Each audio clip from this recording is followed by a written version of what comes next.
اما بعد باب قول اللہ عز وجل والذین عاقدت ایمانکم فآتوہم نصیبہم۔ یہ باب ہے اللہ تعالیٰ کے اس فرمان کے بارے میں، والذین عاقدت، وہ جنہوں نے پختہ کی، ایمانکم، اپنی قسمیں، فآتوہم نصیبہم، بس تم جن سے معاہدے تمہاری قسموں کے ذریعے پختہ ہو چکے ہیں تم ان کو ان کا حصہ دو۔ امام بخاری کہتے ہیں کہ ہمیں بیان کیا سلط بن محمد نے، وہ کہتے ہیں ہمیں بیان کیا ابو اسامہ نے ادریس سے، وہ طلحہ بن مصرف سے، وہ سعید بن جبیر سے، اور وہ ابن عباس رضی اللہ عنہما سے۔ وَلِكُلٍّ جَعَلْنَا مَوَالِيَ، ہم نے ہر ایک کے لیے وارث بنائے ہیں۔ قال ورثۃ، موالی کا معنی وارث ہے۔ والذین عاقدت ایمانکم، اور وہ جن سے پختہ کیا معاملوں کو تمہاری قسموں نے۔ قال کان المہاجرون لما قدموا علی النبی صلی اللہ علیہ وسلم المدینہ، جب مہاجرین اللہ کے نبی پر تشریف لائے مدینہ میں، ورث المہاجر الانصاریہ، آپ نے مہاجر کو انصاری کا وارث بنا دیا، دون ذوی رحمہ للأخوۃ، اور جو ان کے بغیر کسی رشتہ داری کے، صرف بھائی چارے کی وجہ سے، التی آخى النبی بینہم، جو اللہ کے نبی نے ان کے درمیان قائم کی تھی۔ فلما نزلت، پس جب یہ آیت اتری، وَلِكُلٍّ جَعَلْنَا مَوَالِيَ، ناسخت، اس نے منسوخ کر دیا۔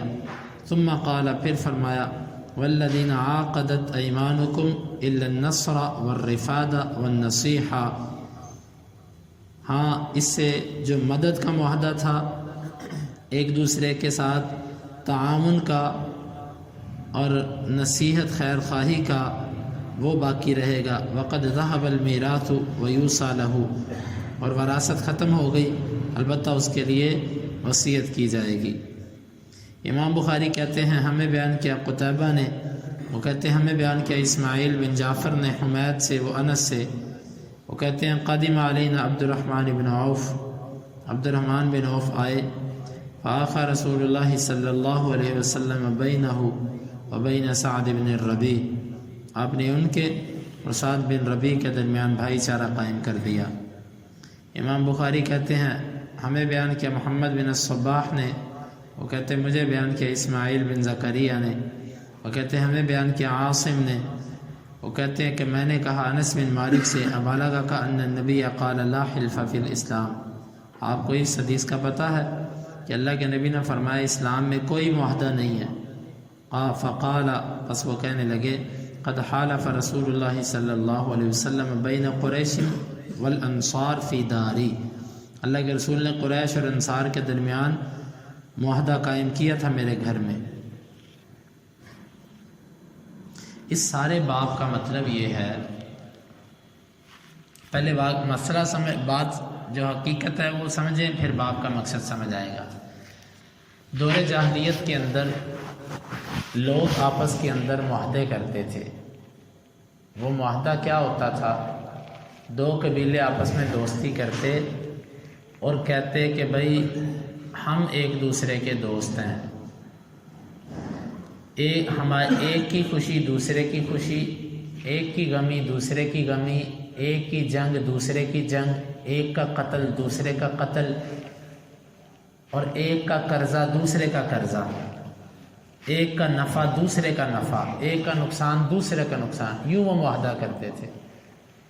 اور اس میں حق اور باطل نہیں دیکھا جاتا تھا، کوئی حق پر ہے کوئی باطل پر ہے یہ نہیں دیکھا جائے، بھائی بس میرا اس سے معاہدہ ہو چکا ہے، اب جو جہاں وہ جائے گا وہاں میں جاؤں گا، جو وہ کرے گا وہ میں کروں گا۔ یہ ہوتا تھا دور جاہلیت کے اندر،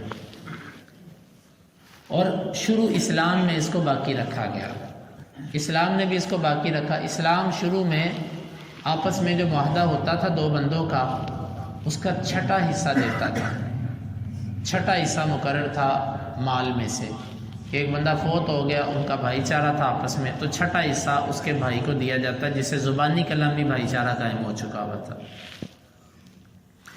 رسول اللہ صلی اللہ علیہ وسلم جب مدینہ تشریف لائے تو آپ نے شروع اسلام کے اندر مہاجرین اور انصار میں بھائی چارہ قائم کیا۔ وہ اس طرح کیا کہ آپ نے فرمایا مہاجر کے پاس کچھ نہیں ہے، اگر انصاری فوت ہوتا ہے تو اس کا وارث اس کا کوئی رشتہ دار نہیں بنے گا، بلکہ مہاجر بنے گا جو ہجرت کر کے آیا۔ شروع اسلام میں کچھ دیر کے لیے یہ حکم رہا، پھر یہ آیت اتر آئی وَلِكُلٍّ جَعَلْنَا مَوَالِيَ، ہم نے ہر ایک کے وارث بنا دیے ہیں۔ وارث سے مراد اب فوت ہونے والے کا وارث اس کے رشتہ دار ہوں گے، اس کے بیٹے ہوں گے، اس کا بھائی چارے والا اس کا وارث نہیں ہو سکتا۔ ہاں، جن سے تم نے پختہ قسمیں کر کے کچھ معاہدے کر رکھے تھے، وہ معاہدے کیا؟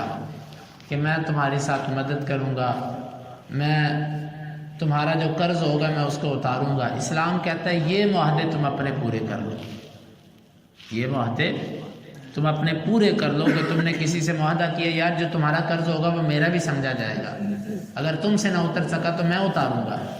اسلام کہتا ہے ٹھیک ہے، اس کو پورا کر لو، یا تم نے ایک دوسرے کی جو جائز مدد کا معاہدہ کیا تھا اس کو بھی پورا کر لو۔ البتہ وہ جو وراثت کا مسئلہ تھا نا وہ ختم ہو گیا، اب محض بھائی چارے کی بنا پر وراثت نہیں قائم ہو سکتی۔ تو قرآن مجید کی یہ جو آیت ہے نا والذین عاقدت، یہ عاقدت اور عاقدت دو طریقوں سے اس کو پڑھا گیا، دونوں قراتیں ہیں، دونوں قراتیں جائز ہیں، اس میں معروف قراتیں ہیں۔ تو یہ فرمایا گیا کہ اس کو اللہ تعالیٰ کے رسول صلی اللہ علیہ وسلم نے ختم کر دیا مدینے کے اندر آ کے۔ اور اس کے بعد جو حدیث آتی ہے اس میں یہ ذکر ہے کہ راوی کہتا ہے کہ اسلام کے اندر کسی قسم کا معاہدہ نہیں ہے۔ اس کا معنی یہ ہے کہ وہ معاہدہ جو ظلم پر مبنی ہو یا جو اسلام کی تعلیمات کے منافی ہو، یہ معاہدہ اب اسلام کے اندر نہیں ہو سکتا۔ البتہ وہ معاہدہ کہ جو اسلام کی حدود کے اندر رہ کر کیا جائے یہ آج بھی ہو سکتا ہے۔ انس بن مالک رضی اللہ عنہ نے آگے سے یہ جواب دیا کہ اللہ کے نبی صلی اللہ علیہ وسلم نے میرے گھر میں انصار اور مہاجرین کے درمیان معاہدہ قائم کیا تھا، یعنی کہ اگر اسلام میں کوئی معاہدہ ممنوع ہوتا تو اللہ کے نبی یہ معاہدہ نہ کرتے۔ اللہ کے نبی نے میرے گھر میں بھائی چارہ قائم کیا، مطلب یہ ہے کہ بھائی چارہ قائم کرنا جائز ہے، البتہ وہ بھائی چارہ جو ظلم پر مبنی ہو کہ جی یہ میرا دوست ہے بس میں نے اسی کی ہیلپ کرنی ہے، اسی کی مدد کرنی ہے، اسی کا ساتھ دینا ہے، یہ اسلام کے اندر نہیں ہے۔ اسلام کہتا ہے حق کا ساتھ دو، انصاف والی بات کرو، اگرچہ وہ تمہارے اپنوں کے خلاف ہی کیوں نہ ہو۔ یہ تقریباً پورے باب کا خلاصہ ہے جو میں نے آپ کو سمجھا دیا۔ اس میں کچھ باریک باتیں بھی ہیں جن کو آپ کے سامنے بیان کرنے کا کچھ فائدہ نہیں ہے۔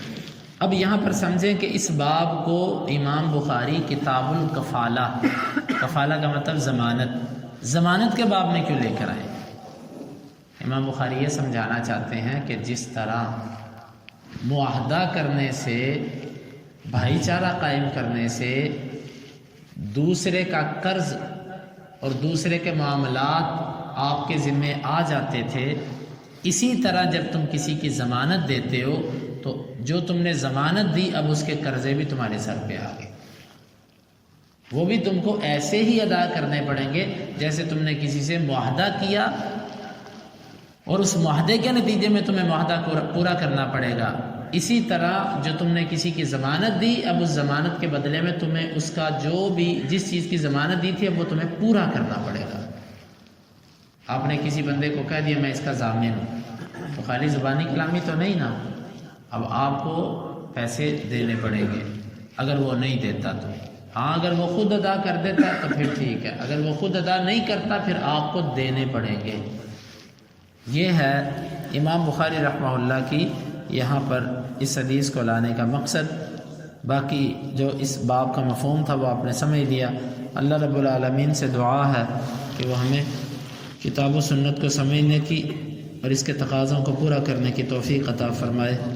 اللہم انفعنا بما علمتنا وعلمنا ما ينفعنا وزدنا علما وآخر دعوانا ان الحمد للہ رب العالمین۔ حدیث نمبر 2292 93 اور 94 3 احادیث۔